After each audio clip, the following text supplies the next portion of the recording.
被欧卡过，对，而且被欧卡。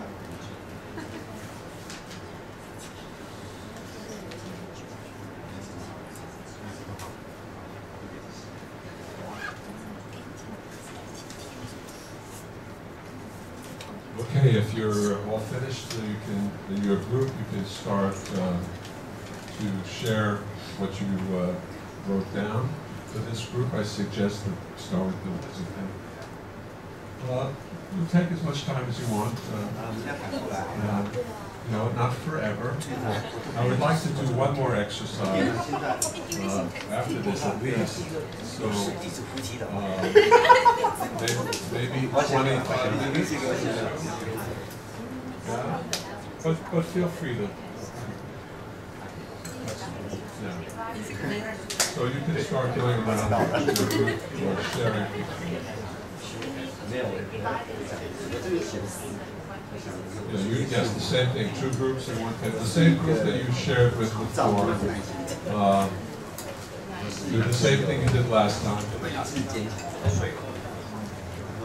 Kind of the exact same thing you did last time. 就跟刚刚一样哈，大概25分钟。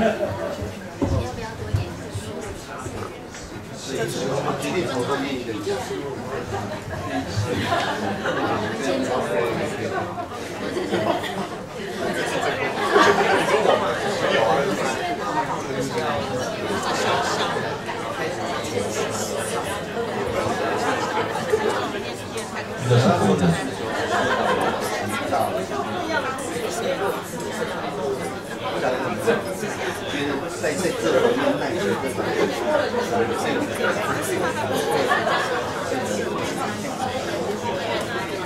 应该是上的电脑打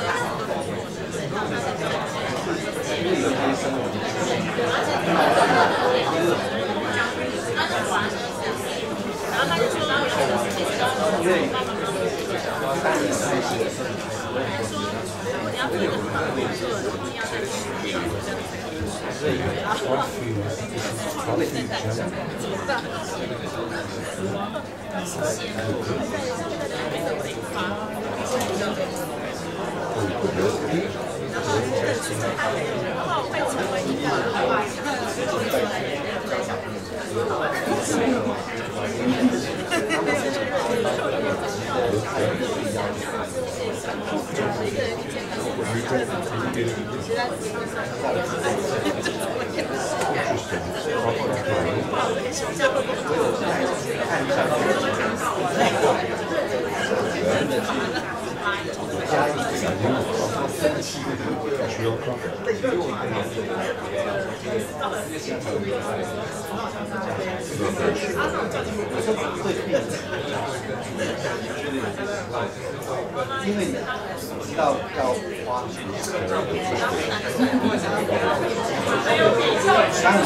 时间花多，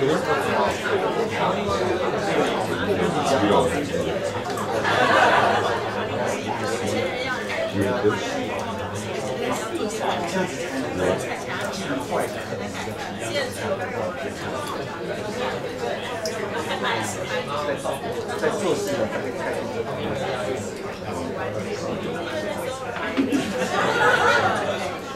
也是 curious.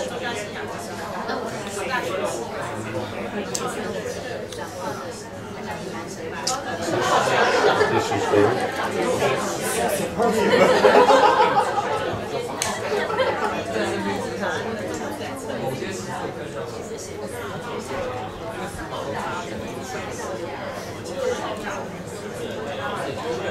我觉得我后来才慢慢，我也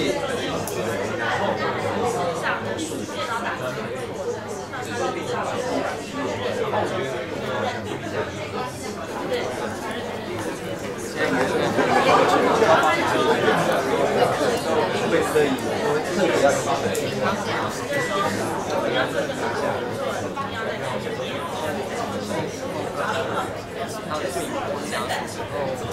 让对方一直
这你要怎么分散啊？知道了。喜欢活成也行，要活成。不要就主。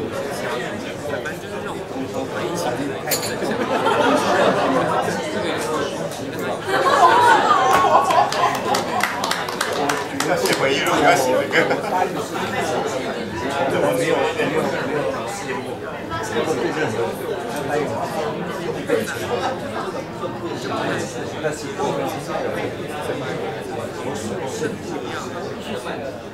那当然我发现这些到时候到最后但有时候也让我在让我也之前是效果，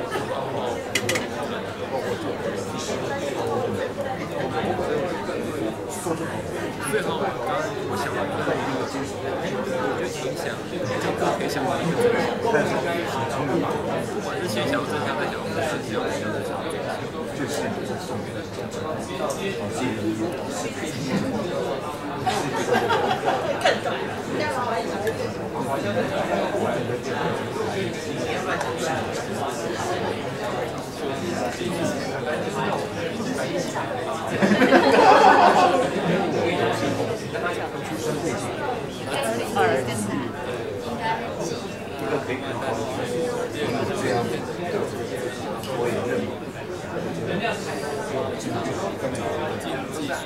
这种个性，你看来说，会出来个性。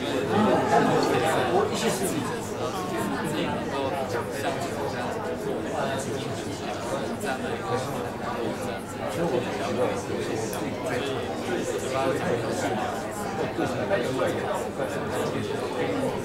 那回不了，如果他跟我聊这个，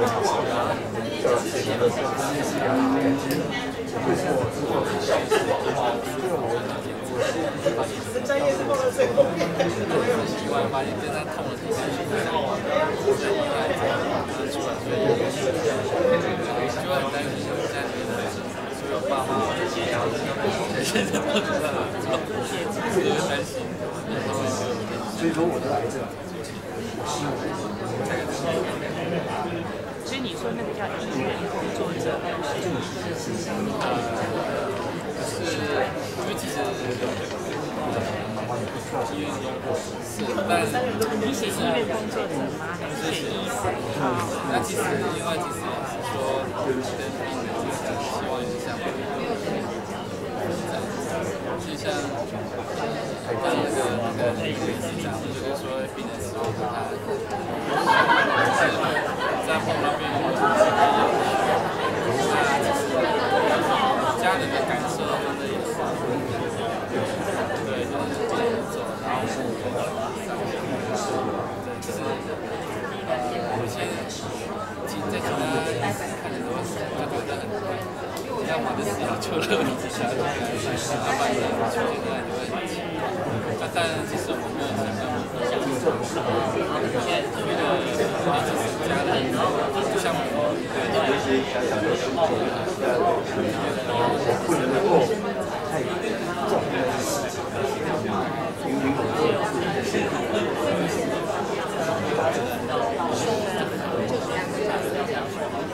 以我的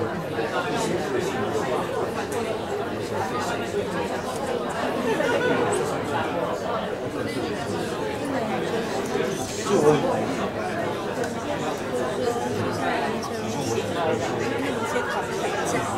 不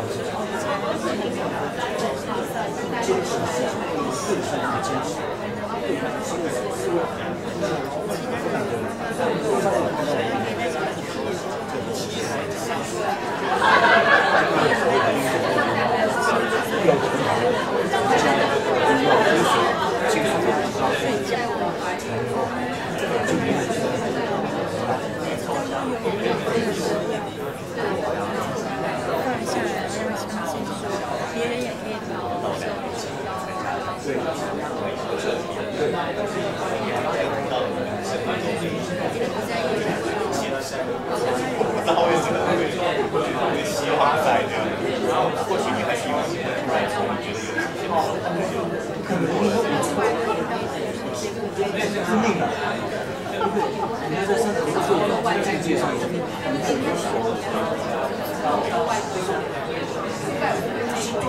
家要去做，或者不能做不要做，人家把钱花在我们这个社会里面是个主化，所以当然你要做的是这他不是这样。在个人上面，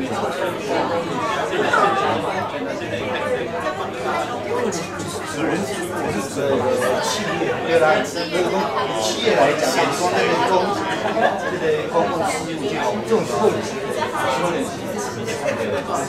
对个人，个人行为不行，包括那群政界那个起码，我个人是我的个人啊，我对人生在我实践方面，像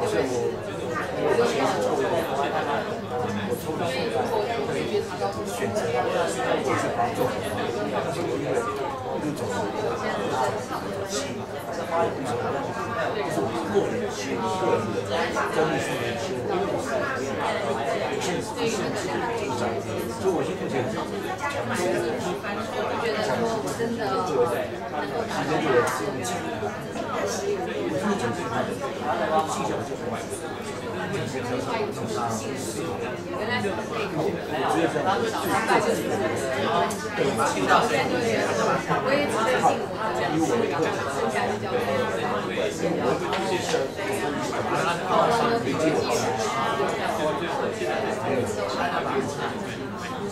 认命，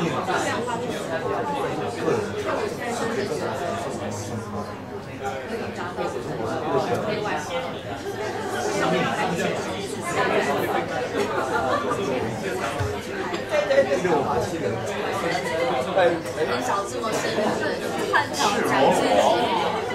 我对我老婆都没有这么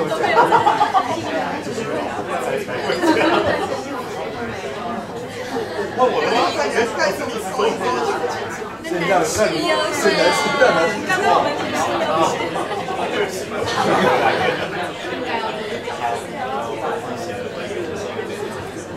我喜欢用认真这样当然这个另一个面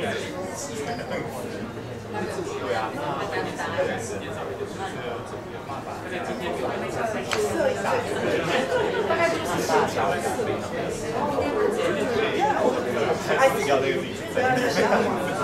我觉得那个很重要，所以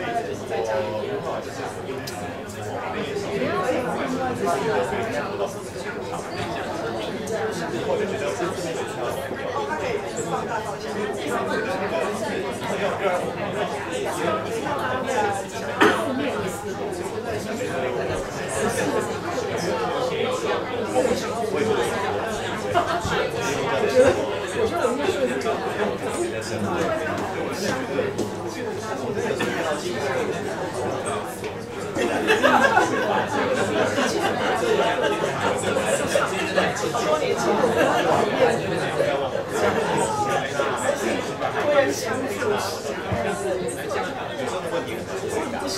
黄贝贝那一组。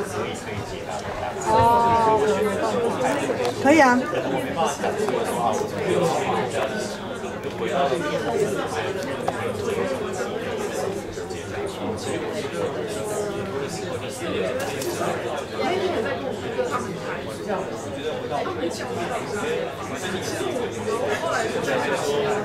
我以前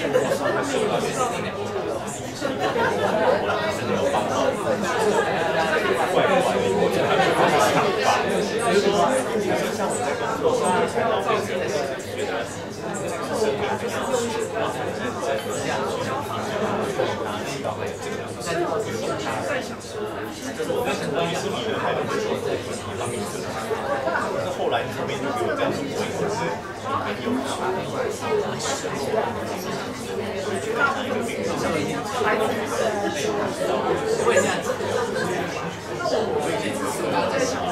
有家暴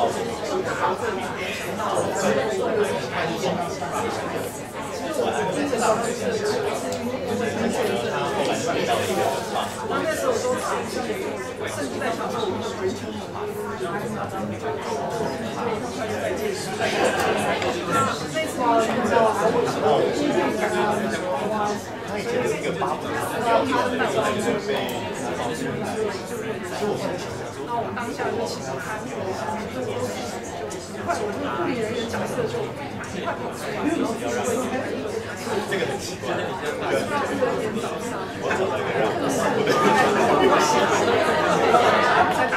让我舍不得离开这个生命的人，那个没有办法，就是无法然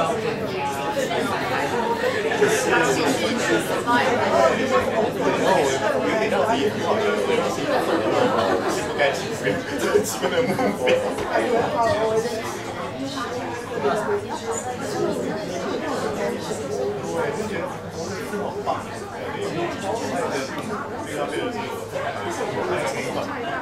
真的是不上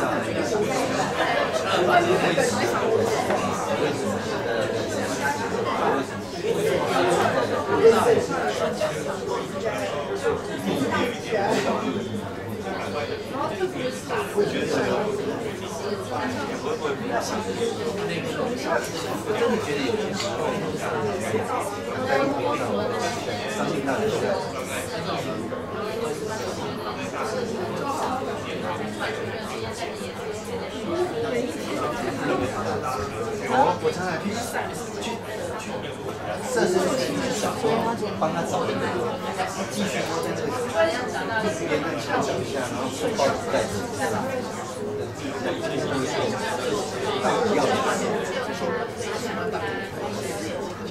我以前标这个韩国在中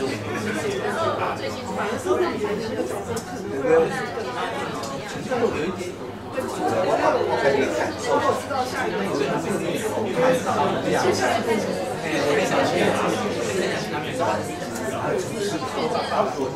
们讲的就是我们帮他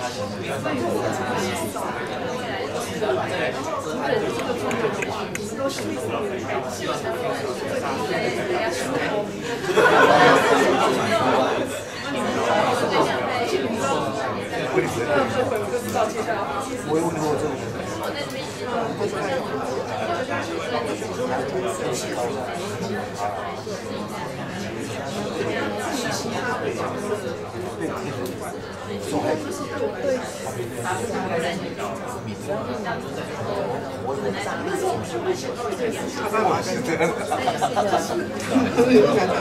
有亲你的。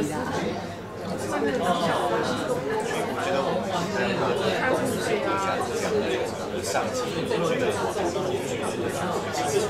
如果看到一个连我们拥有的都没有的人，那他到底在寻找什么？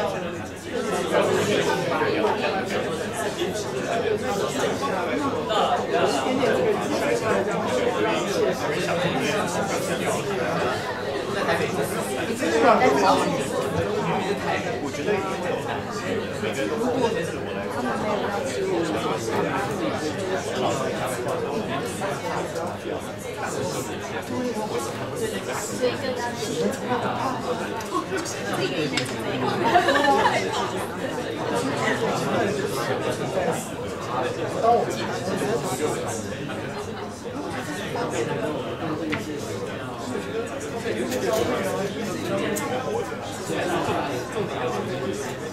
因为这样子效率是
我写的是，就是很真实、很直接的。是他手机是我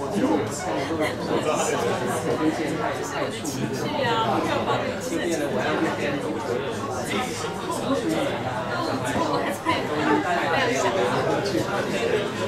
即便是来做一些工作，人家也不会来做一些好的，就是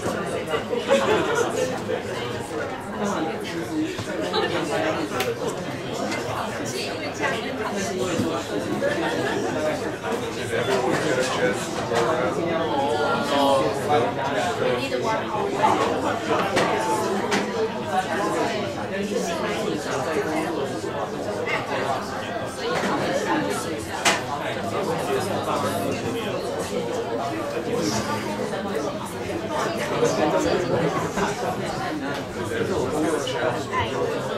别人说话，跟别人说话，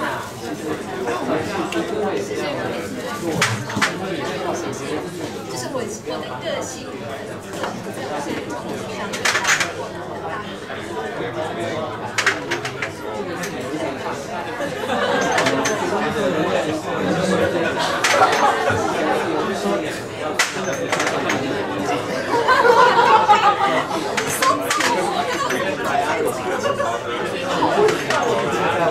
我觉得去做研究，去找人，然后我们看人家去找研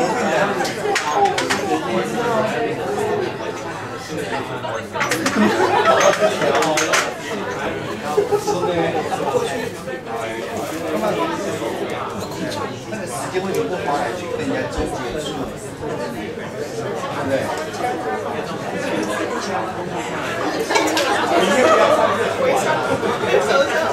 好像不是。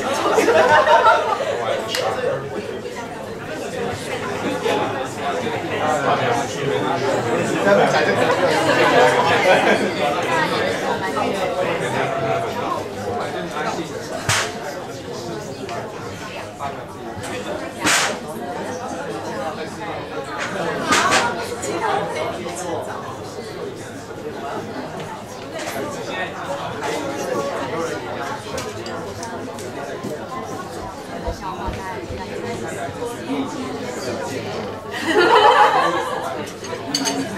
开到好，你的表情。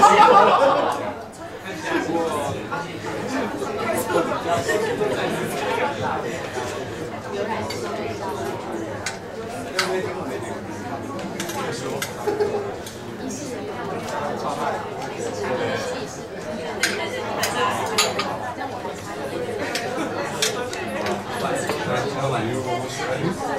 I'm ready anytime you are. Yeah, I don't want to know. I can stop anytime. Are you ready? Do we need the handheld camera too? Yeah, I will. Well, it's better if I do both. Then. I'm going to stand behind by the window, okay? Okay. 还要站在。 Okay, did everyone get a chance to go? Finish? All right. So this group has agreed to be the group that will go. Boy, we're having audio stuff.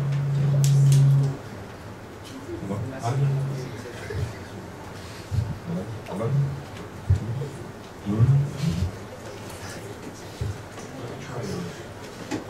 This doesn't work. Maybe because you are too close to the speaker. Close to that. Okay. So this group is going to go, and if I can ask you all to come up and come around, and you can sit, I think. Get closer, closer the better. Everyone who has back trouble should sit. Then come next to it. You stand here, you learn more.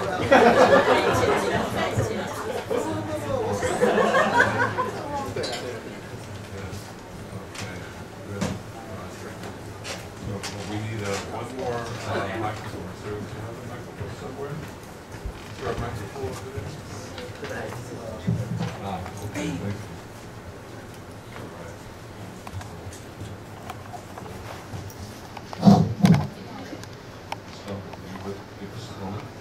So in this exercise, we focus on identity, and we use identity again to help teach the group about the sources of meaning, about the source of meaning. So I'll give you an example of that, of how you can move from one source of meaning to another. When we were first starting to, when I was first developing meaning-centered psychotherapy, the first thing that happened is I read Frankl's work. And then I sat down with one of my research fellows, and we met every week for about 3 months. And we went through the process of trying to figure out how to develop the therapy. So I told you it was not very empirical. And I told you how we decided how many groups to make, how many meetings, how many sessions. Well, we reviewed the literature on all the psychotherapy in cancer at the time. This was 1994 or 5. Well, it's more like close to 2000.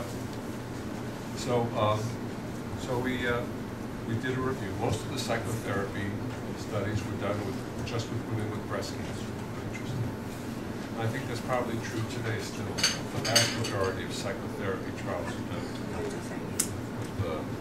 breast cancer patients. And up to that point, almost every psychotherapy trial involved group format. So we thought, okay, we do this in a group also. And then we tried to think about the duration of treatment. And we looked at, for example, so supportive expressive psychotherapy was 1 year long.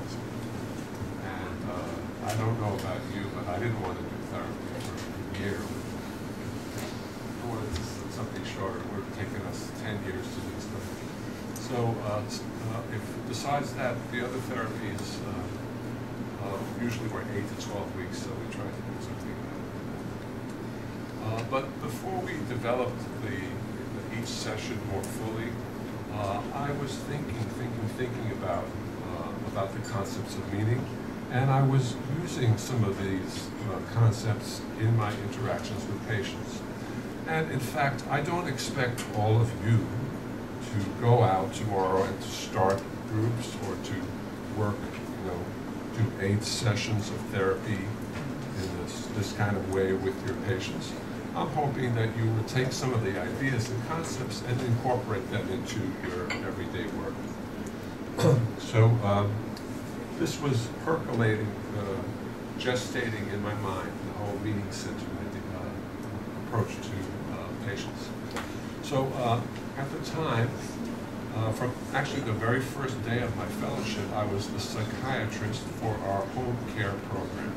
We had a home care program with 2 nurses, and when patients got too ill to come to the psychiatry ambulatory care clinic, the nurses would go out and make home visits, and I would sometimes go with them to evaluate patients, continue the treatment, the psychiatric care. So one day, one of the patients called our nurse and said, she told the nurse that she had gone downstairs to the street and she walked out onto the big avenue where she lived. And it was a very wide avenue, 4 lanes of traffic going one way, 4 lanes of traffic going the other way. And she stood out in the middle of traffic and she was trying to get a car to hit her, to kill her. She was there for an hour and nobody wanted to kill her. So she got tired.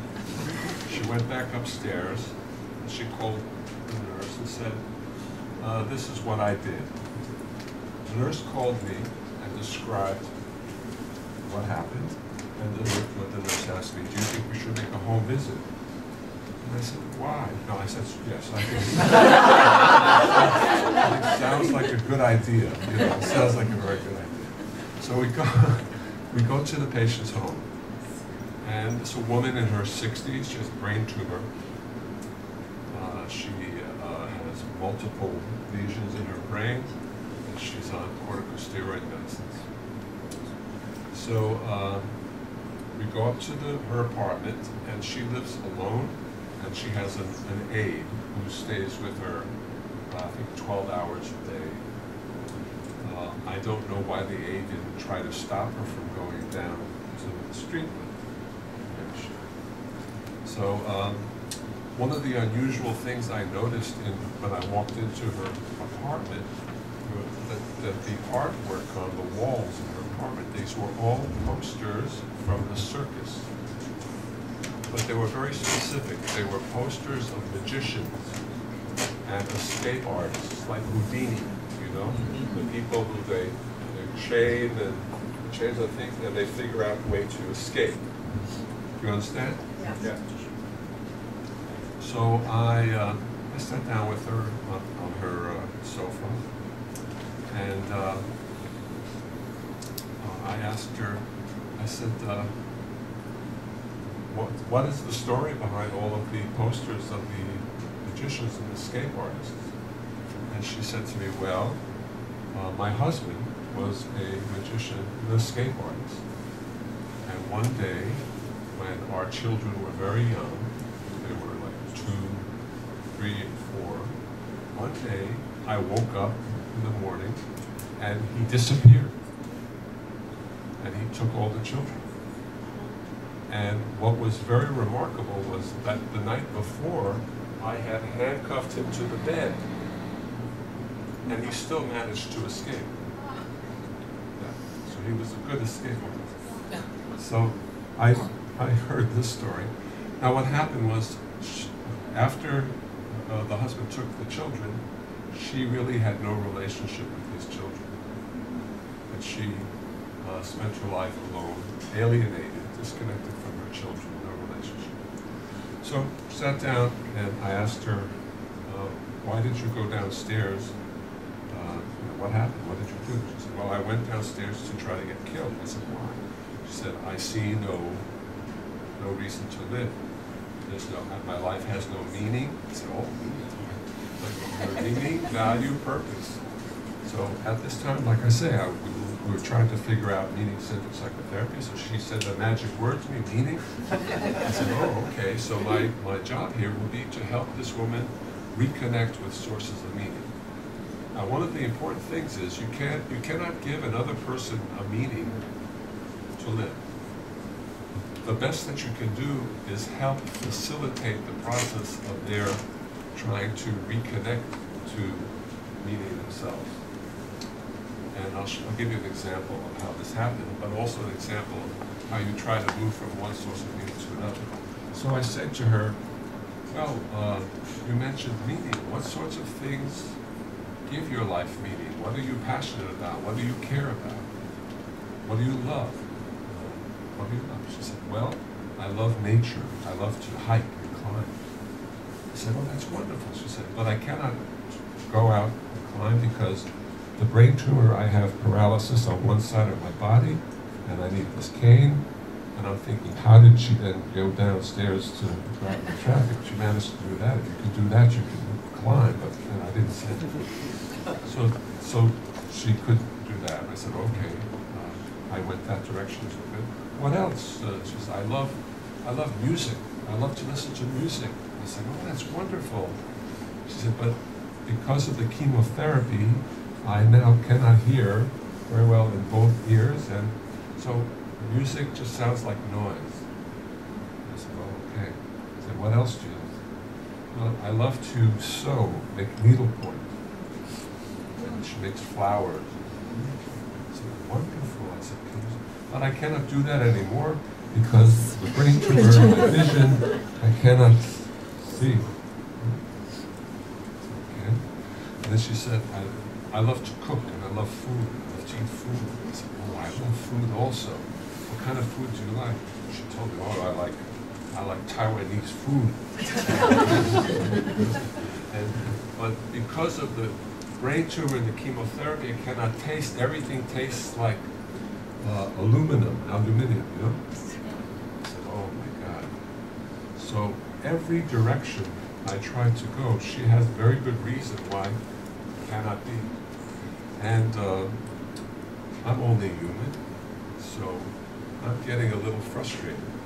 And if I can admit to you, I was starting to get a little angry at her. Like, what's wrong with you? You know, you can't do anything. You can't. But fortunately, she was on steroids. And many of you are psychiatrists, you know what happens with corticosteroids. You become hyper-emotional, sometimes emotionally labile. And she was emotionally labile. She would get very tearful, talking about anything, you know, and she was hyper-emotional. And she felt very deeply, more deeply than normal, in almost a pathologic way. And in my anger, I almost said this out loud. I don't think I said it out loud. I was thinking, the only thing you can do is feel too much, right? So then I don't know what part of my brain connected to what other part of my tongue, and I said, well, it seems like the one thing you can still do, this is the first time way of doing to way of being, a way of feeling, really. The one thing you can still do is feel very much. And she jumped out of her chair and she said, yes, I feel so much. I love so much. I have children.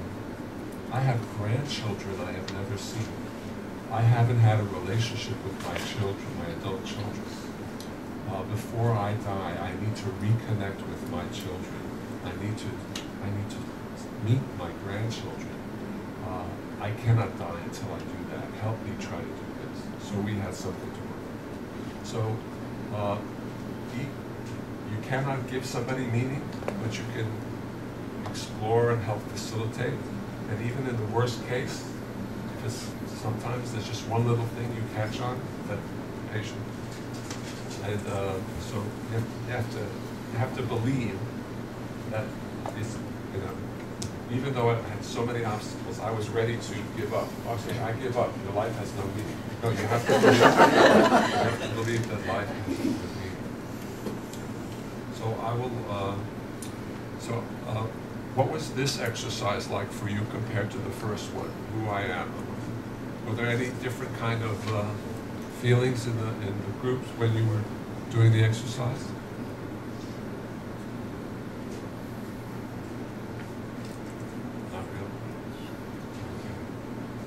So if I were to, we were joking, if I were to write down who am I would say, well, I am an alcoholic. I am someone who I shop. I have too many shoes. I'm someone who has too many shoes. But there's a gentleman here who asked me a question. It was you, right? You asked me a question before about, and I'm going to let you ask the question again out loud so that everyone can ask. But it relates to the question of, are all meanings, are all sources of meaning equally equal? I don't know, is there a hierarchy? Is one better than another? Can you give a value judgment to meaning? Can you put a moral judgment on meaning? So for instance, if being a doctor and healing people gives my life meaning, is that different? The meaning that I experience in my life, is that different than someone who is a suicide bomber who dies for the cause he believes in? Is that meaning immoral? Is that bad meaning? Good, bad, etc.? My answer to that question is that meaning, the experience of meaning is the same. And we cannot judge the experience of meaning, but we can judge the action. So the action that results in the meaning, we can give a moral value.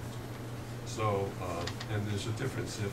If I am a suicide bomber and I kill myself for a cause, if I'm the only one who dies, that's maybe morally different than if, when I blow myself up, I also take 100 people on an airplane with me.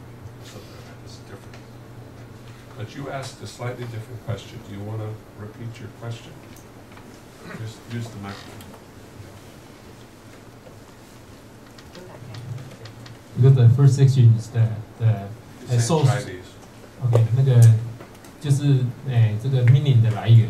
那我在问老师是说，那万一那个 meaning 大家 share 就是一个很重要的一个 turning point， 万一是他是杀了某一个人，而在他人生里面做了很大改变，他有可能把这个杀人的这个事情，在这个 source of the meaning 的时候，有可能讲出来嘛？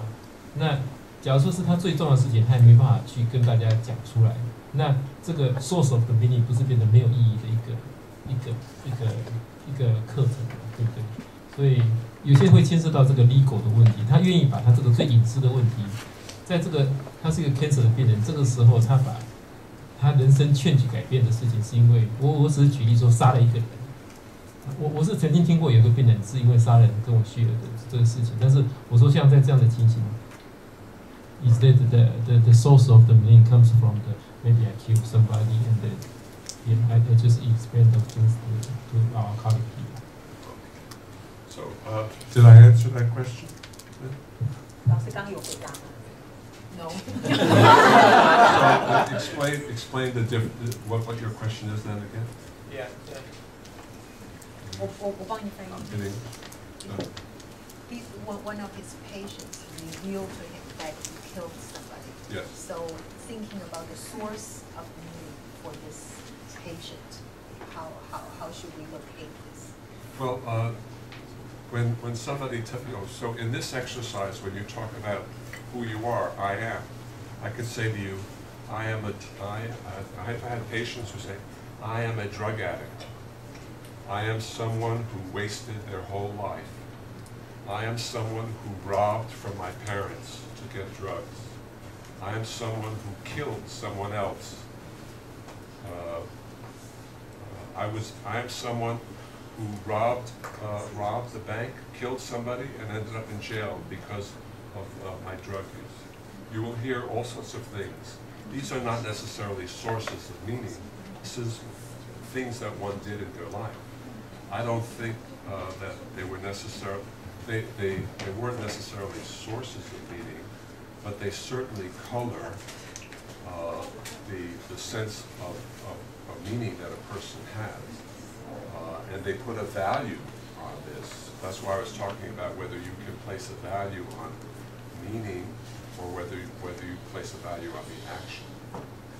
And so, and you're going to hear things like this when you do this exercise. Who am I? You're going to hear this in the group from patients. And so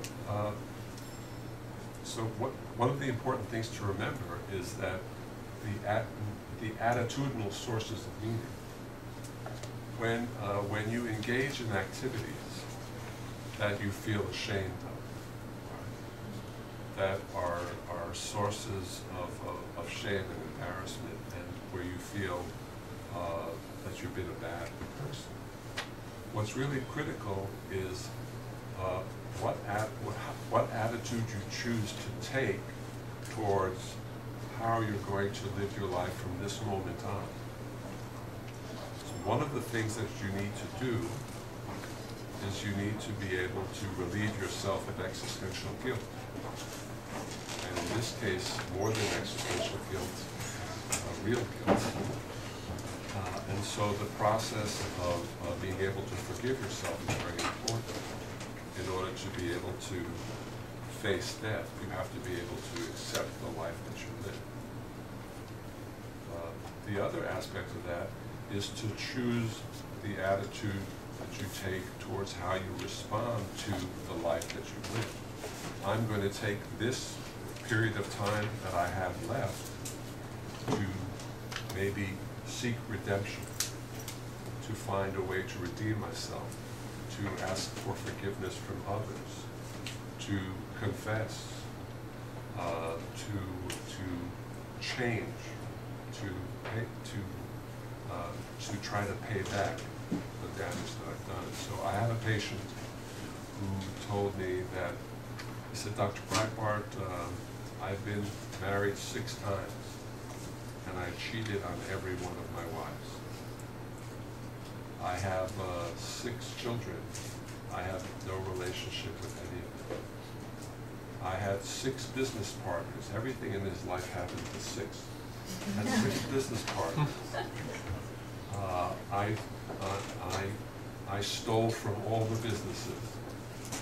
I lived the life. I was a real bastard.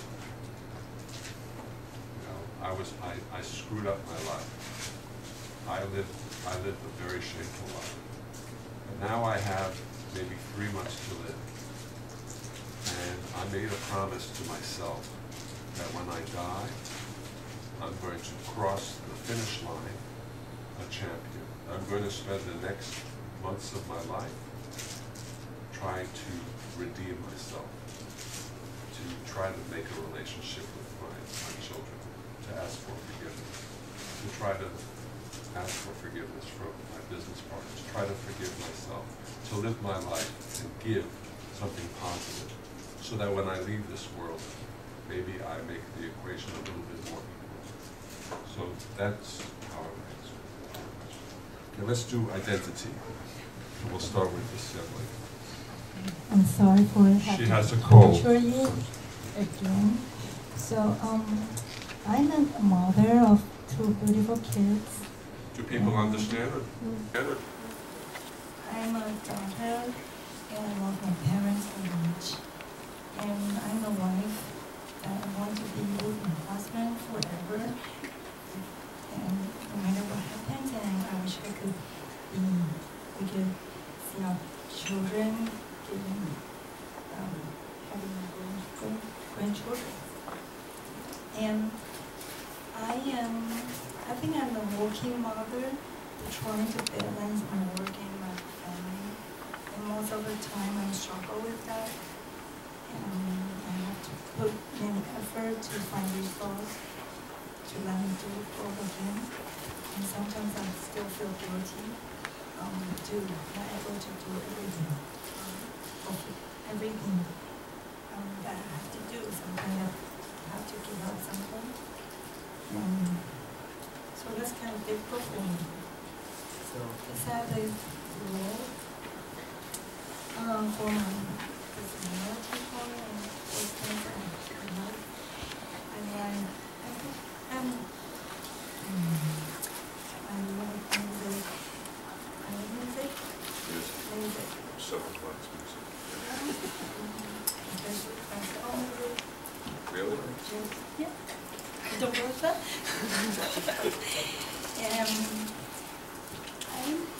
Most of the time I'm serious and tense, and I know that.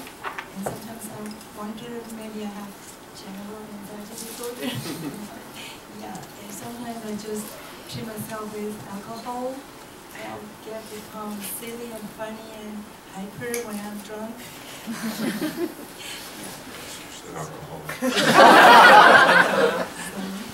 I'm also alcoholic with generalized anxiety. 3 times. And a little bit of PTSD. I do not know the source of the trauma. Okay. Yeah, my shopping. Shopping? Yeah. That's a good sign. Another sign. Okay. Okay. What do you shop for? Shoes. Besides the Victoria's Secret, what else? I should ask what the thing I do not want to shop. I just want everything. Shoes. Shoes. Shoes, definitely. Very compatible.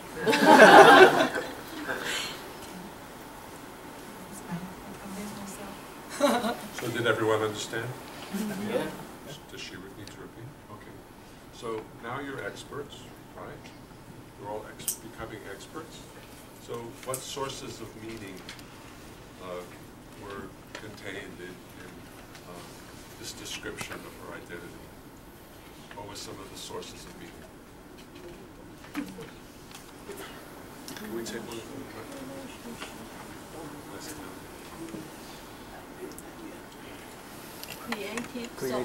Creative experiences. Give her the microphone. Relationship.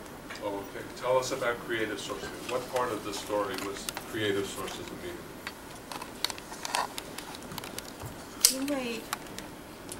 因为他刚刚讲到他的工作嘛，他的角色，那这个跟那个这个意义的来源就像。Her work, her role. Yes. Well, her work, that was creative. What other roles? Do you think there's any creativity that goes into bringing, how many daughters? Two beautiful. One daughter, one son in the world. Was there any creativity involved in that? You created some life there, I think, or participated in it. So that's, creating life is pretty creative.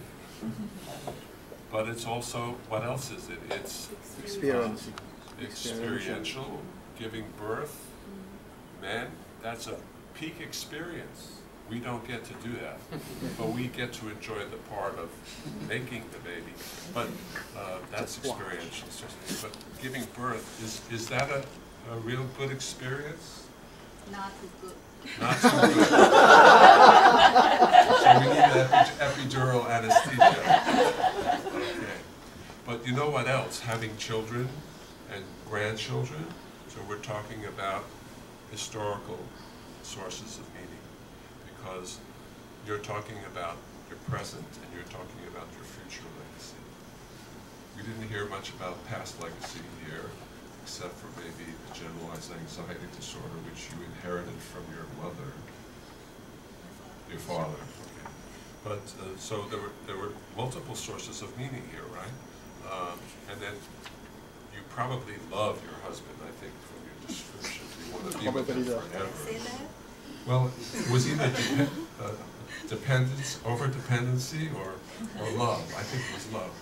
So, so there were all these sources of meaning in there, right? So creative sources of meaning, work, creating life, historical sources of meaning, the content, the continuum of life. Here I am. I want to grow old. I have to make children, future grandchildren. I want to leave a legacy behind, and experiential sources of meaning. Love for my children, my husband, my family. We all want to be together forever. Eternity. I'll tell you a quick story because I don't tell enough stories. So again, my son Samuel, Sam. when he was 5 years old, 3 or 4 or 5 years old, he said to me, I was lying down and reading to him in bed and talking to him before he went to sleep. So he asked me a question. He said, "Daddy, he doesn't call me Bill." He said, "Daddy, there are billions and billions of people in the world, right?" And I said, "Yes, in China there are billions of people." I said, "Yes, there are billions of people in the world. Many people." He said, "Yeah." And he said, "And God has to watch over all of those billions and billions of people. He has to watch and take care of all of those people." I said, I guess so, yes. And then he said, "Do you think it's possible that God might not notice me? He might overlook me, and that way I wouldn't have to die, and maybe he could not notice you, and we could be together forever, eternity?" And I said, "Yeah, I think that's possible." So that's my fantasy too. Who wants to go next? It's easy. You're gonna talk in Chinese, English. Okay. 他们在讨论的时候，其实，我会联想到，其实是因为赖医师他先讲，他讲到2个字对我非常的有感触。他讲到是流浪，那我想我自己就是，因为就会去想说，那怎么样定义我是怎么样一个人？那我是谁？那我觉得我自己是很喜欢自由，可是这个部分上会受到很多的限制。可能因为现实生活的限制，或者是在工作或者在其他地方，势必要跟某一些事情或状态去妥协。那如果在那个妥协当中，我可以去找到对我有意思的事情、有意义的事情，那我觉得我知道我会为什么而甘愿受限在那个地方。可是在我心里头的那个角落，还是会喜欢自由的东西。那喜欢有很多的机会可以去拓展我的视野。那是我这样看到我自己，但是我也希望我可以成为那样子的人。那也为了那个目标在努力。虽然这个过程当中会碰到很多的挑战，但是如果那个目标是我确定的，我就会这样子去做。Dr. Lai used 2 words that impacted me. He used the word drifter.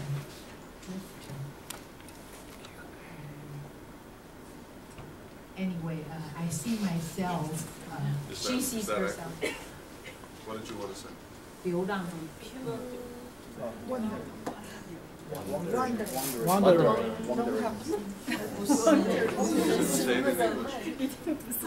Go travel everywhere. What? Traveling everywhere. No. She is a drifter? No. He used the word, so that had an impact on her. So Who used to work? Dummy. Him? What does he have to do with it?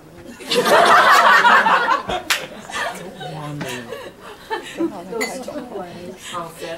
Those 2 words affected her. So she sees herself as somebody who longs for freedom. Yes, but in reality, she is very confined. So unless she could find a meaning in the constraint, otherwise she has this yearning for freedom. But that's still a challenge. Okay. Thank you. That's very good. So I talked before about Freud's concept of libido, instinct, a will to pleasure, libido, right? And the will to power. And then Frankl's concept of will, meaning, to find meaning in life. I believe there's a fourth motivating force, will. I think human beings always yearn to be free. So we have a will for freedom. We seek freedom. And what does freedom mean? Freedom means to transcend limitations, to not be limited. Freedom means to be in a place where we're not constrained and we are at peace. So freedom is also a place of peace. And as you pointed out, with freedom, when we're in a place of peace, that's where we find a sense of safety, home, and meaning.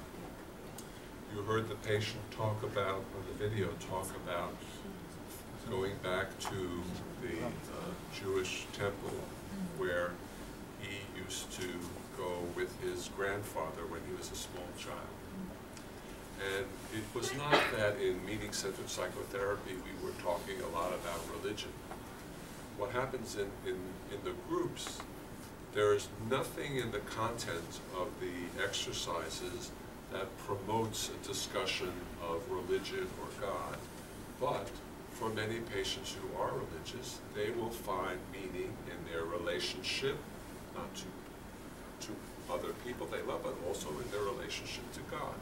They will find meaning in the experience of life and the beauty of life, but they'll also find meaning in God's mercy and grace and God's creation of the world. They'll find meaning from that. So we don't inhibit discussions about God. We don't promote it. In some of the groups, many people are religious. Some of the groups, only one. In some groups, nobody's religious. So it's accepted as a discussion. It's accepted as a source of meaning. It's not something that we put in because we were trying to develop a secular, universal kind of intervention. So we didn't promote it, but we're open to discussing it when it comes up. We don't stop the discussion, obviously. So we were talking about freedom, right? So a patient, when he talks about going back to the synagogue and being with his grandfather, he is actually, it's not that suddenly he's becoming religious. When you talk to him about what he said for him it was more of going back to a time and a place in his life where he felt safe, where he was at home and at peace. And so for that, so when we're facing death, we need to be in a place of safety, a place of peace, and a place of freedom. Freedom from the constraints of limitations. Freedom is how it's something we need. We have a will to it. So the other part of what you said is that you find yourself in a situation where you feel constrained, limited. And this is the situation of all of our cancer patients, right?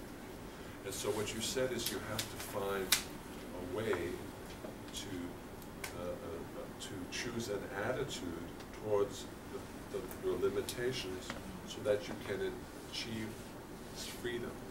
So what you're saying, you're using other words to accomplish what we overtly say in meaning-centered psychotherapy, which is the goal of dealing with the limitations of cancer, illness, and treatment that cause suffering is to transcend them, which means to connect to the other things in life that give your life meaning. So your relationships, people you love, the things you love, the things about life that give you a sense of meaning, your family history, the impact you want to make in the world. So when you connect to those things, you're able to transcend, and you're able to achieve free. Transcending is connecting, and it's also trying to overcome these limitations of freedom. So it's actually multiple sources of meaning. It's creative sources of meaning. It's experiential sources of meaning. It's attitudinal. It's the most important part of what she said is attitudinal sources of meaning. And that's the most difficult one to find examples of when you're doing the therapy.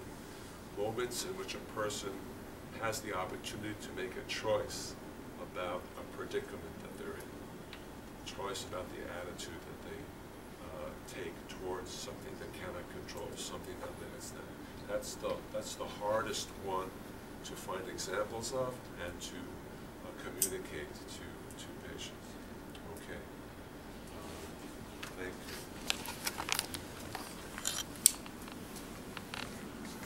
用中文来说的话，我当然是这个托人家的孩子啦，所以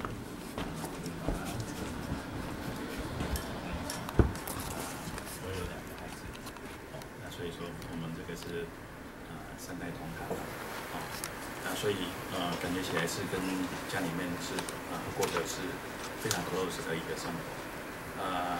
另外的部分来讲，他们就是有一个固定的工作，也是因为这样子的家庭、这样子的工作，所以说就是不晓得叫塑造还是限定了现在这个我，这个我就是好像有点像过得有点像宅男的生活一样，但是事实上，刚刚提到的就是说，其实在我的内心里面，我蛮想自由的，蛮希望说这个工作。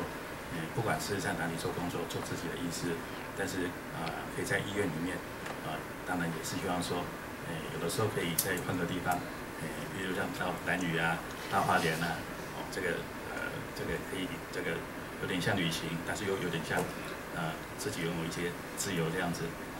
所以说，一方面会觉得就是因为这样的限制，让自己失去了一些自由，让自己能够过得现在的生活。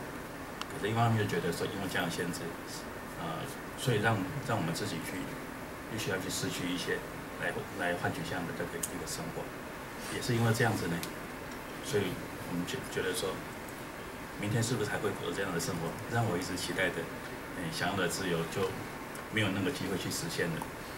所以呢，因为常常这个样子的去思考，所以会希望说，在工作的安排上面，我会特别的去安排。会有一个固定的时间，能够有一个假期。这个假期主要就是能够有机会去实现自己的自由，这个样子。那事实上，这个工作对我来讲，我是觉得还不错的，就是因为我们的医院不是只有一个地方，所以有时候我们会需要去轮回到很多，不是很多的地方，轮回到1、2个地方的医院，这个相对也带给我一些的自由。所以，我想这个是这个工作以及这个生活上面对我的一个主要的一个意义。感觉起来，我觉得我好像是被这个工作塑造了我现在的我。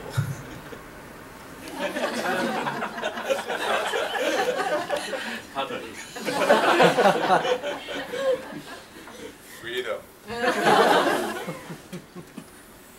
Okay, so what sources of meaning, experts? What? Attitudinal. Attitudinal? How is it attitudinal source of meaning? Because he respects his work, and he has loyalty to his family and his hospital. He never, maybe possibly he want to quit, but the action is he won't quit. Yeah. So I would actually see it as there are creative sources of meaning. His work is important to him.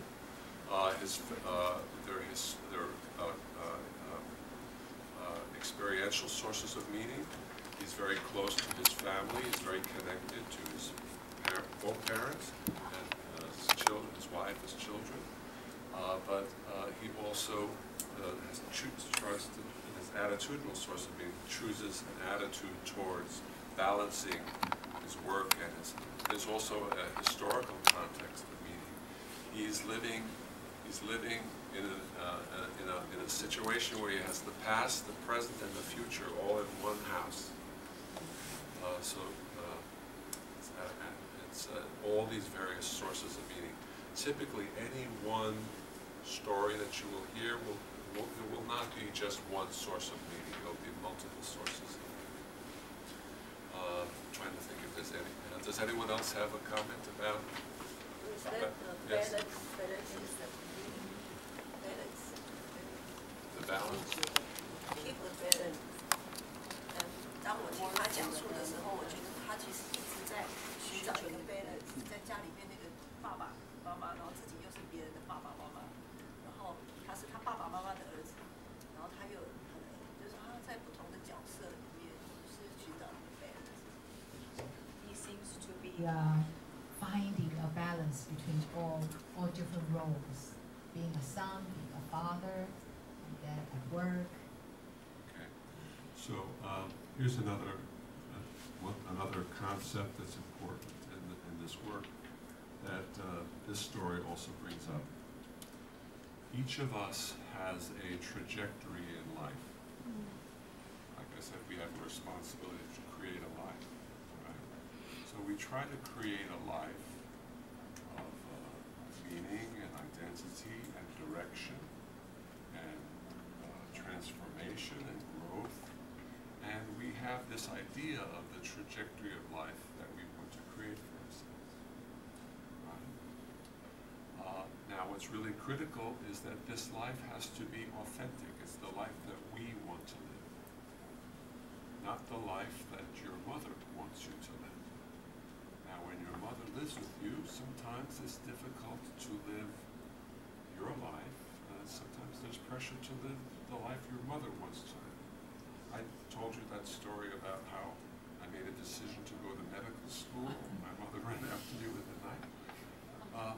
So there's a difference between the ideal trajectory that we have for ourselves, what we really, if we had complete freedom, if we exercise our freedom, the trajectory of life that we would have. For you, it might be a lot more freedom, not necessarily living with all those people in one house, not working so much, and things like that. And then there's the life that we live because of the realities. And very often there's a gap between what could have been and what really is. And this happens to our cancer patients. They have, before they had cancer, they had this idea of a trajectory, and then all of a sudden cancer happens, and then the trajectory falls below what they had hoped.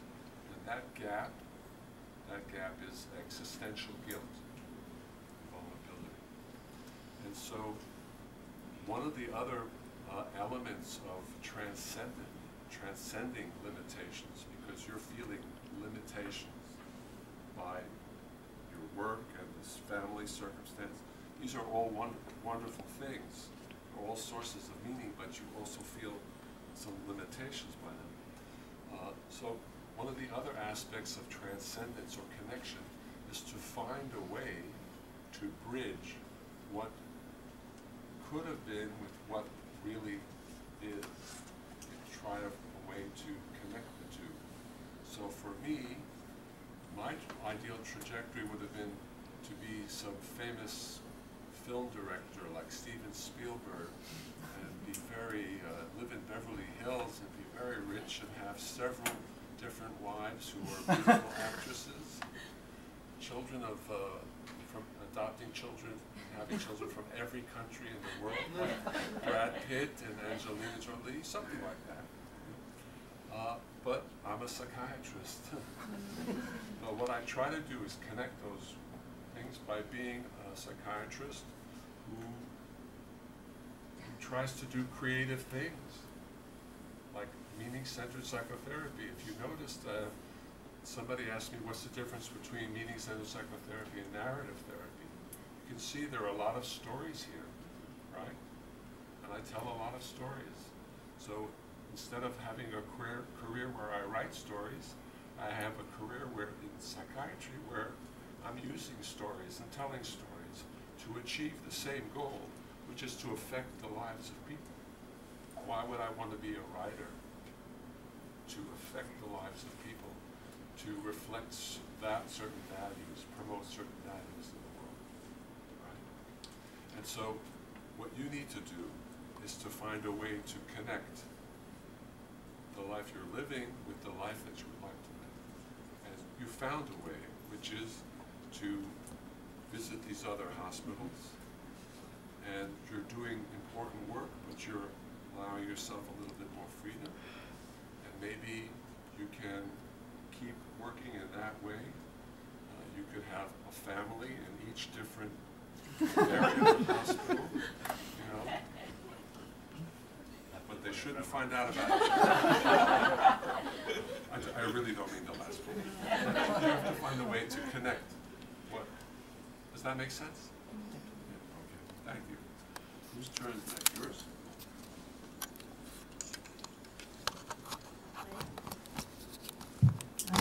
我讲中文。我是一个諮商心理師嘛，然後我目前也是一個女兒，然後一個妹妹。那在過去這幾年當中，我覺得我的 identity 就是我自己的自我認同算是蠻穩定的，就是我好像也找到一個工作的一個領域，然後可以去投入，就是自殺防治這一塊。然後可是在最近就是看這個 identity 很可怕，在老闆面前講這個。我每個發言都提到。OK。沒有，我很 enjoy 我的工作。我真的很 enjoy 我的工作，然後這個跟工作。You really hate your boss. I really love my job. You love your job, but you hate your boss. You don't know. Yeah, okay. Remember, it's only on videotape. Nobody will ever remember what you said. 然后就是，其實我真的很 enjoy 我的工作，就是因為我 enjoy 我的工作，才會，就是我最近就是我交往6年的對象，他突然他要去被那個，就是對，他要去大陸了啦，然後就是那個忽然一個好像，他就是這樣子就是 Hunter 這樣把他焊過去嘛。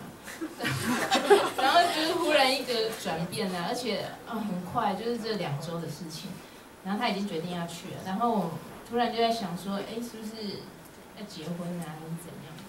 畢竟是6年的關係，然後就忽然他也有，就是我們在討論這些事情的時候，我忽然發現說，哎，我自己的那個 identity 突然好像會有一個轉變的可能性，對，然後我在想這種也是很突然的事情，也許我們的patient他們也是會有遇到類似像這樣的一個狀況。然後當我們這個好像 identity 有改變的時候，心情一定不會太好。然後可是也是從中都要去找到說，到底接下來我們應該要怎麼辦？那我應該要以我們2個人的角度來想，還是以我個人來想？然後或者是以我家庭來想，就是變成很多，就是這2週。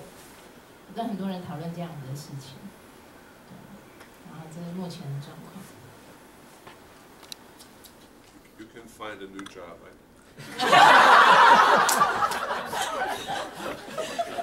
They're not being made in China.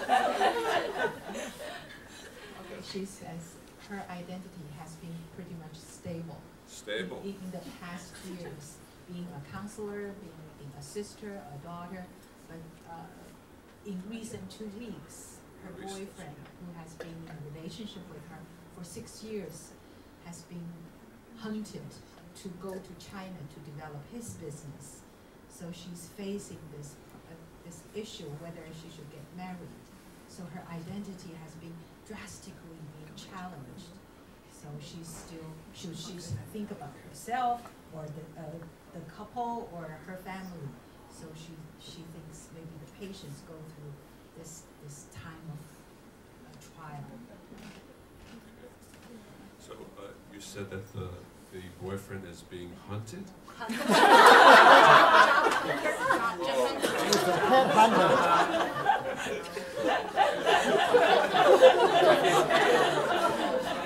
became alarmed.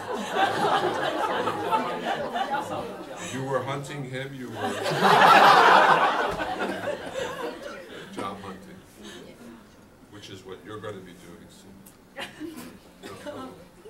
Okay. So,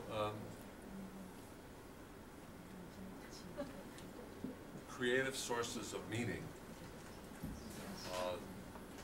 When we think about creative sources of meaning, the first thing that comes to your mind is your work, right? Because your work, for most of us, our work expresses who we are, you know, and what we care about in the world, what we want our life's work to be. But in addition to work, when we create a life, we also create a life that not only that has certain values. Our life represents certain values. Our life should represent, often represents, the things we care about. Okay? The things we care about in the world. So what your story reminds me of is the idea of care. Okay? And so care involves a duality. There are things that we care about in the world, but also when we create a life, we cannot create a life unless we also take care of ourselves. Right? You cannot be a doctor, a counselor, you cannot be a mother, a sister, whatever. You cannot be a partner unless you survive, unless you are able to create yourself into a person who has the ability to survive.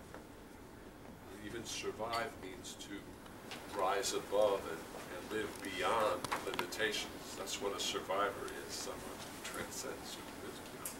So this is a story of care. And it's a question of balancing caring for yourself, right, versus caring for this other person and the relationship. Right? So this happens in cancer all the time, right? And one of the things that our cancer patients teach us is the importance of self-care. One of the things that is universal in this room amongst people who are health care providers, you are health care providers. You provide care to everyone else but yourselves. Am I right about that? We all come last, usually. Maybe there are a few of us here who have learned the lesson it's important to take care of ourselves, but typically, we're the last person to receive care. And this is the lesson of understanding that we're mortal and that we live finite lives. So another way of answering the question, who am I? You could have said, I am human. I'm a human being. I'm human. I need to love and care for others, but I also need to take care of myself because I am vulnerable. I am only human. You're a human being. So maybe you'll email me and tell me what happens. So it's a lesson of self-care, this story.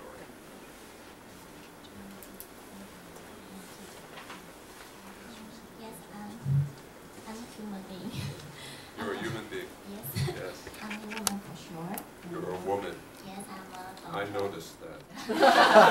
What makes you a woman? My mom gives me. What was that? My mom and my dad, genetic. I see. So being a woman is just the genetic. You have 2 X chromosomes. That's what being a woman means to you? It's okay to say yes. Yes. And I'm a daughter, I'm a granddaughter, and I'm a sister for sure. And I have a really close relationship with my family, and I have a lot of close friends. And I just started my work recently, and I just struggle with this because I'm trying to find a meaning about where and what my job will go in. And I want to know what's the future. And I think I'm just struggle with this issue. And this kind of situation makes me sometimes feel not balanced in my lifetime. Okay, thank you. Did people understand? Okay. So I have to remember all the things that came to my mind when I heard the story. So remind me to talk about what it means to be a woman, okay? Remind me to do that. So the sources of meaning that came up: family, connection, love. So experiential sources of meaning, love, connectedness. But the other source of meaning involved creativity, responsibility, becoming who you were meant to be, who you authentically. And this, I think you said you were the youngest person here. Probably. Right, Chantal? I think so. Probably. She's illegal. She cannot be here. She has to go home now. So, I was telling you that what separates human beings from other animals is that we are unique in that we are aware of our own existence. And when we become aware of our own existence, and we become aware that we are alive, we then understand that we have a responsibility. We have to respond to the fact that we're alive, so we have to create a life. It's like, oh my God, I'm here and I exist. So what do I do with this life? So how old do you think a person is when they actually realize that and start to struggle with who they should become? Around 17. 14? 14, 17. So it's something that happens in adolescence and young adulthood. That's when you struggle with, who is the real me? Who am I meant to be? Who should I become? So it's a creative source of meaning. It's a dilemma, but it brings up the question of, well, I don't know the future. I don't know the future, right? Another word for not knowing the future is uncertainty, right? So many of our patients do not like the fact that life is uncertain for them. They complain of, they feel distressed about being in uncertain situations. I'm on this chemotherapy, I'm uncertain whether the chemotherapy will work. The doctor told me that my prognosis is anywhere from a few months to a few years, and I don't know how long I will live, and maybe I will be lucky, I will live longer than the average, but so there's a lot of uncertainty. So very often we seek certainty, right? So she would like to have certainty about what's going to happen in the future, because then it would be easy to make a choice, right? Choices. But how many things in life are certain? What's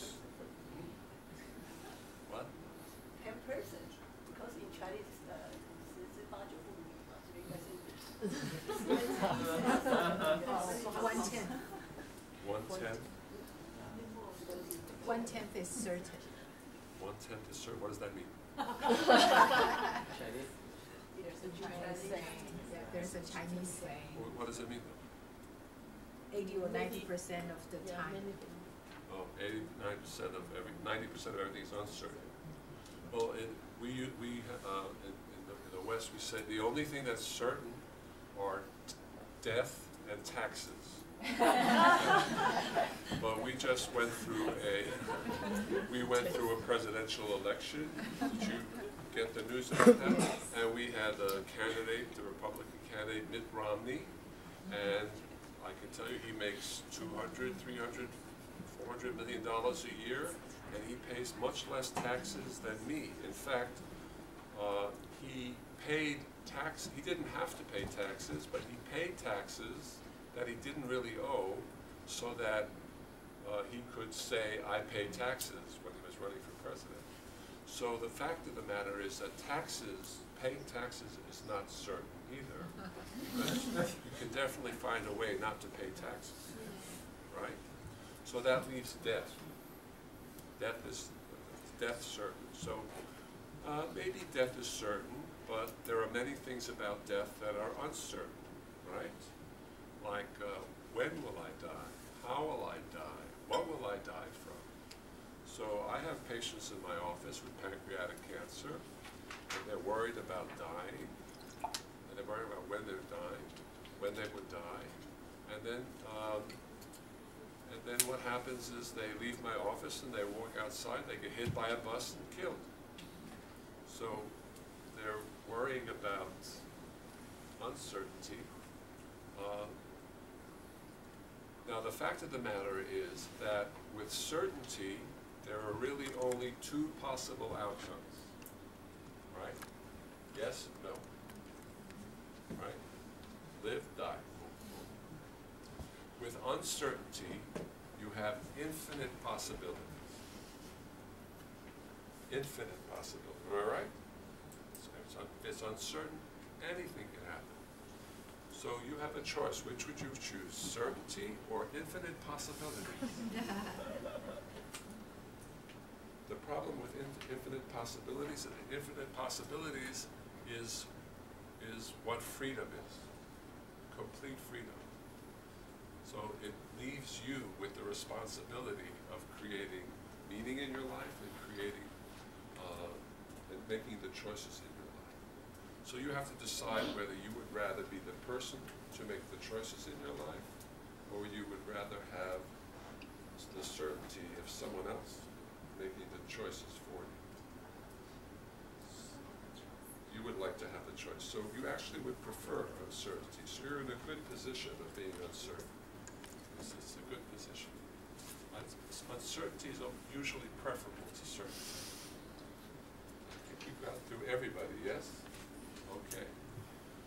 Well, we're almost out of time. We're finishing at 5:30, yes? Yes. No. What time do we have to finish? Dinner is at 6. Dinner is at 6. We can go to 6? No, I mean the dinner is at 6. Dinner at 6. Okay, so we'll stop here.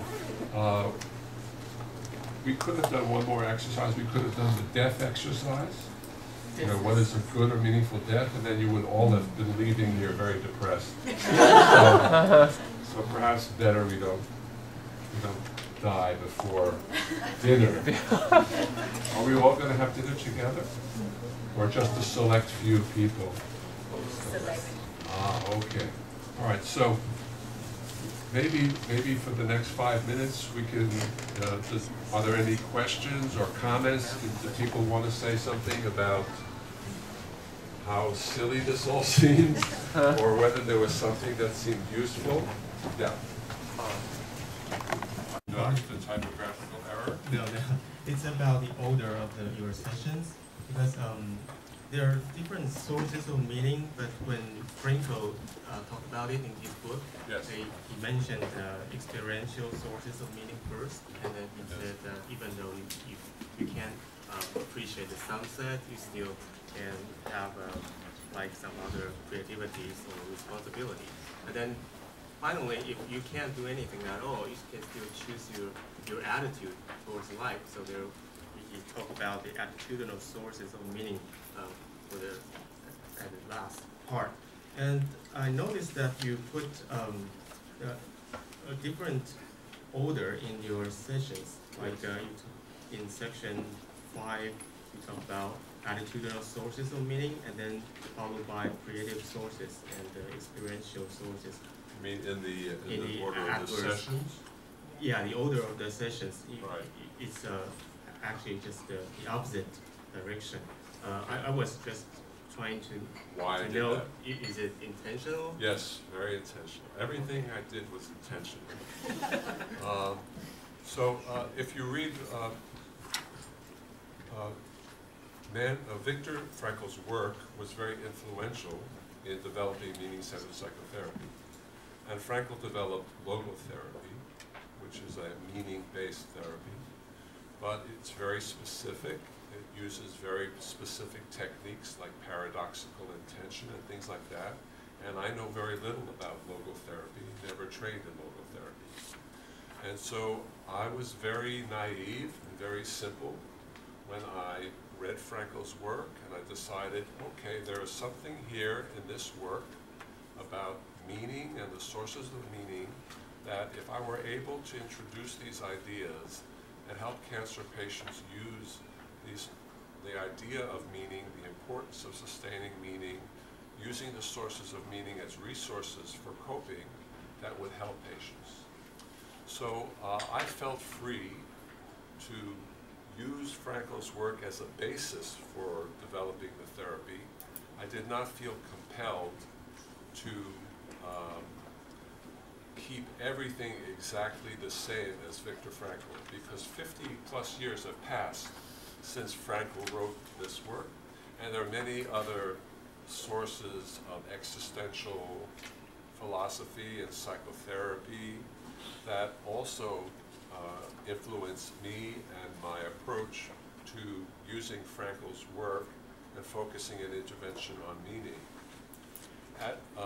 There's one very low-level, simple goal of meaning-centered psychotherapy, which is to introduce the concept of meaning to patients and convince them of the importance of sustaining meaning, and then to also teach them how to label the various experiences in their lives that are sources of meaning, so that they can focus on maintaining those, to use those to help sustain a sense of meaning. Now, the purpose of the therapy was to make those kinds of ideas very overt and label them. But the truth of the matter is that people often live lives of meaning and utilizing sources of meaning without consciously thinking about it or consciously doing it. So at one point in my life, I was finishing up my fellowship, and I had to decide whether I wanted to stay at Sloan Kettering and become an academic psychiatrist and do research and teaching and see patients and do it. It's a very hard road. I had to decide that. I had met my wife. At that time, I was not married, but I had to decide, should I get married to this person or not? My wife has multiple sclerosis, which is, as you know, a neurodegenerative disease, and I had to make a decision about, do I love this woman? Do I make a life with with Rachel and take and risk, have some courage to make a life, even though terrible things can happen? And I chose to do that, but it took me some courage. So I went, I was confused. I needed some advice from somebody wise. So I went to my parents. And like all of the big discussions in my house, it took place over our kitchen table. So I said to my mother and father, I said, you need to tell me, what is the meaning of life? What is really important? what have you've lived through the Holocaust, the concentration camps, you came to the United States, to Manhattan, you had no money in your pocket, you didn't speak English, you found a way to survive, to create a life. You raised 2 boys, both of you sent them to school to become doctors. You somehow found a way, a reason to live, and you found a way to create a meaningful life. So tell me, what have you learned about life? What is the most important thing about life? What is the meaning of life? I was trying to get some guidance, and my mother and father looked at themselves, looked at each other, and they laughed. And my mother turned to me and she said, "I'll tell you the truth. Your father and I, we really don't think about such things." So there are people who live lives of meaning without thinking about it. They're natural existentialists. But I thought it's important to put this in a language of meaning so people can understand. So there were some people who said, "I already know this, but it's nice to have a language to talk about it." For other people, it's a revelation. Oh, interesting. Now, when you read Frankl's work, he really only talks about 3 sources of meaning. He talks about dedicating yourself to someone, something, so love, experiential sources of meaning. He doesn't really talk about experiential sources of meaning as using all of your senses to experience the world. So everything you taste and eat and touch and love and see and hear, he talks mainly about love. But I expanded on that because I thought that's what experiential meaning is about. Creative sources of meaning, he talked mainly about dedicating yourself to something like work or causes. But I also viewed creativity as being connected to other existential issues like responsibility and identity and things like that. I found it difficult to understand attitudinal sources of meaning. How do you get meaning from suffering? It's a very difficult topic. You know, you can't tell a cancer patient, "Oh, so you're suffering, so you have to find meaning in the suffering." Suffering will give you meaning. I had to figure out what that really means. What it really means is life gives you things, it takes things from you, and the only thing you can do is decide how you're going to respond to it, how you're going to transcend it. And by transcend it, how are you going to connect to the other sources of meaning in your life that will allow you to overcome and to not only take something that limits you and causes you to do something, but to turn that into something triumphant, even something that allows you to move up in a plane of that trajectory that's even higher than what you expected. Right? And he talked about meaning existing in a historical context, but I saw legacy as a source of meaning. I didn't think that limiting it to the context of the other sources of meaning was sufficient enough, and it certainly resonates very much with most people that meaning in life is very much influenced by the values that you inherit from your family and what you want to leave behind. It connects for me the past, present, and future. So I saw that as and so I added it as a 4th source of meaning. In terms of the order of the sessions, we did that purposely to try to move in a way that was a little bit more logical. So you notice we put experiential source of meaning all the way at the end, right? And creative sources of meaning, I think, just before that. Because what you find is when you do the early exercises of what gives you, when do you feel most alive, right? All of the stories are about love, connectedness, experiential sources of meaning. So by the time you get past the first few sessions, you've already got a lot of experience as a patient in the group with experiential sources of meaning. You already have a lot of experience with creative sources of meaning. When it came to attitudinal sources of meaning, we wanted to focus on limitations and in particular death. So we didn't want to do that in session number 2 because then nobody would come back for session 3, 4, 5, 6. We wanted to do it somewhere in the middle after we were able to establish some sense of group cohesion and safety, that people felt safe. If we were to do the death exercise now, you guys would feel safe in the room to do it with me, right? Yeah. But if we started out with it, it would have been a different feeling, right? So that was part of why I did it in the order.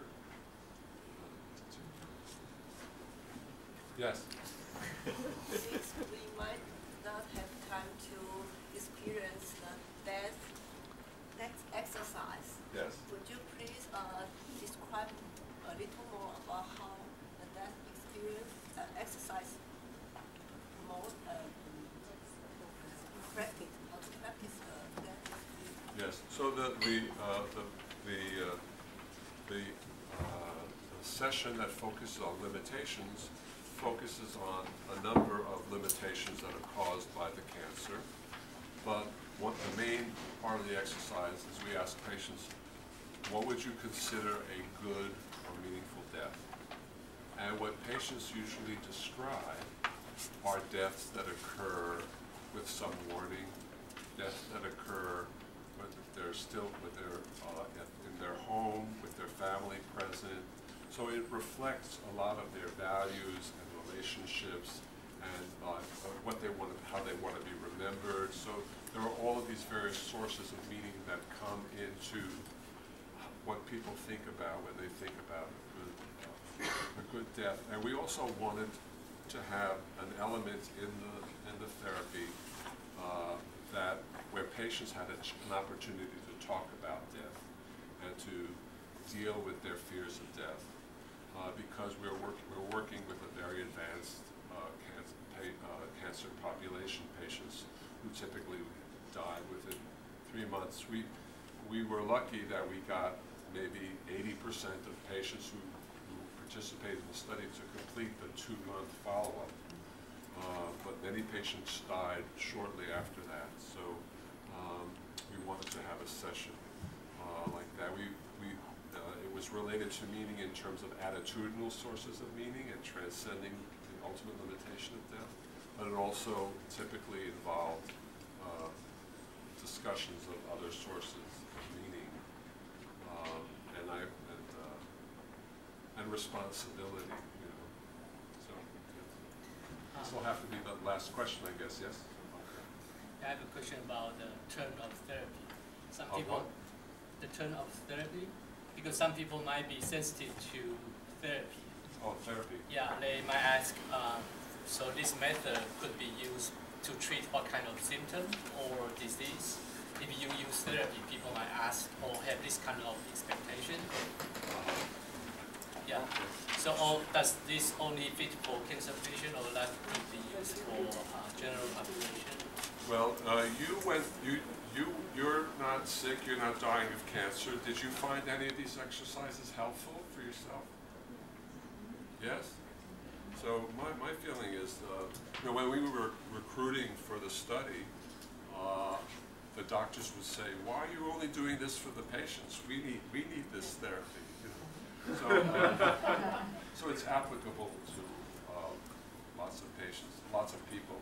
Frankel developed his logotherapy not for cancer patients, but for ordinary people. Now, we call it meaning-centered psychotherapy, and when I present this work, sometimes when I present it to psychotherapy conferences, I have people who stand up and say, this really isn't psychotherapy, it's an educational intervention. And I say, okay, whatever you like. I really don't care what you call it, but we we explore feelings, and we work through expressing feelings and emotions, and we clarify conflicts and distressing things. So if you don't want to call it psychotherapy, that's okay. I think it has the basic elements of psychotherapy. You know, it's certainly not shock therapy. It's drug therapy. So if you call it an intervention, that's okay. Sometimes counseling, people do that. But I don't really care what word you use. It tends not to frighten the patients away. We find it very interesting. You know, most of the psychotherapy trials in cancer involve women, usually women with breast cancer, and women participate more in psychotherapy. But one of the interesting things about our trials, meeting center psychotherapy trials, is we have a lot of men that participate in the trials, usually equal men and women. And so if you say to a patient, a man with cancer, you say, do you want to be involved in a study of psychotherapy where you talk about your feelings? They go, no. Do you want to be involved in a study of psychotherapy where you talk about meaning in life? They go, oh yeah, sure, let's talk about meaning, yeah. So it's less threatening, actually. And in fact, I don't think I asked anyone here, nobody here, you know, I didn't ask you, so tell me about your mother and how, you know, all the terrible things she did to you, or things like that. So it's a little, that's why they don't think it's psychotherapy, because they don't know that. There was one other point I wanted to make about.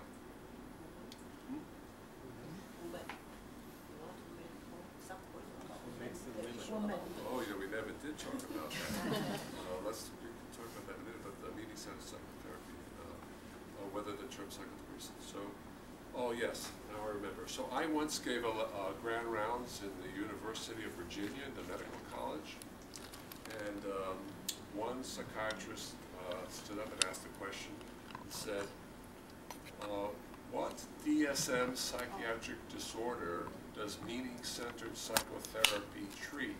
Because I would want to know what diagnostic disorder code to write down so that I can bill the patient for my services. Right? Yeah, that's another. That's your question. That's your question. Somehow, somebody care about the therapy. Yeah, people care. Right? So I said, well, actually, it's not really. We don't really treat a disorder. We treat the existential distress, the existential despair. It's not in the DSM. And you may, unfortunately, have trouble collecting, writing down the diagnosis code and billing for it. But maybe one day we'll have a DSM or we'll have existential distress. I don't necessarily see it as a psychopathologic state when you're struggling to maintain a sense of meaning.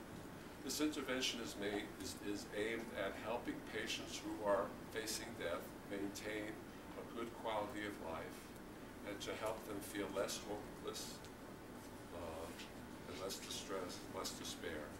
So it's a meta-diagnostic issue. It's not a DSM-specific disorder for a DSM-specific disorder. It's not a treatment for a specific disorder. So maybe we can end with just the question of what makes a person a woman. You had a genetic definition, 2 X chromosomes. What do other people think? What makes you a woman? And for that matter, what makes we can just focus on women. Productive. Have the productive ability. To reproduce. So to have children? To have children. To have children. So do you need to be able to have children to be a woman? But the children are No. really the human being. 我说那个小孩不一定是真的一个小孩，就是一个内在小孩，也是一个小孩，就是 woman。我觉得女性是她有这个生殖的能力，可是这个生殖呢，不一定是真的创造生出一个实质的孩子。Not necessarily only focusing on reproducing life, but just this reproducing ability. Oh, so reproducing like copies of papers?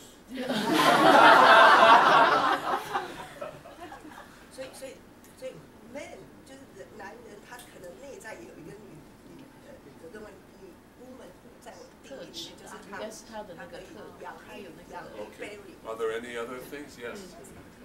I think it's I look more beautiful than a man. Than me, a woman. She thinks a woman looks more beautiful than men. You're saying this to me? Really? Look how beautiful I look. Look at all of my ornamentation. You know, in the animal world, the male species, they're often more. But you think, so beauty is important to be a woman? Anyone disagree? Oh, please. You disagree, yes? Please ignore me. So I think there are some women that I have met in my life who are not beautiful, but they're very sexy. You know what I mean? You may not know it, but he knows what I mean. So I don't know about beauty. Any other thoughts? I think sometimes culture define the woman or man, the gender, we call it. Yeah. Yes, sir. A woman, why a woman be a woman? Because you want to be a woman. You mean a woman is someone who has to nag her husband and say, no, that tie doesn't go with that shirt. Is that what you mean? He choose. She choose. Oh, she choose. So if you choose to be a woman, you're a woman. And have you considered that? Possibly. Possibly. Very good. Okay. So a very advanced man. Do you have an opinion? It's identity. Identity? Yeah. How you define your besides sex or besides any biological function. Yeah. How you define your gender. How you define yourself. Yes. Yeah. I think this is a very perplexing question. I do not know the answer. I have been, I unfortunately was educated from the time I was a young child in all boys schools, all the way from nursery school up until university. I went to school only with other boys. So for me, women were always a very big mystery. And even now, big mystery. Very big mystery. I will have to ask Chantal later to explain to me about women. But I do not understand.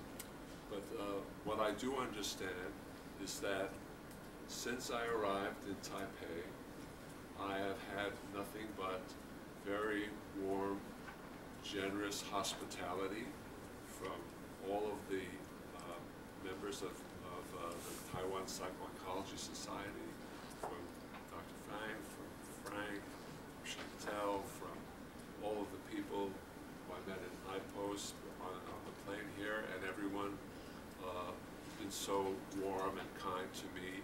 And I want to thank all of you for participating in this workshop today, to be free enough, feel safe enough to talk about very personal things that you did talk about, share important things in your life with everyone in this room and me. Thank you for laughing at my jokes.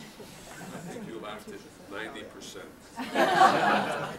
So I was uncertain 10% of the time.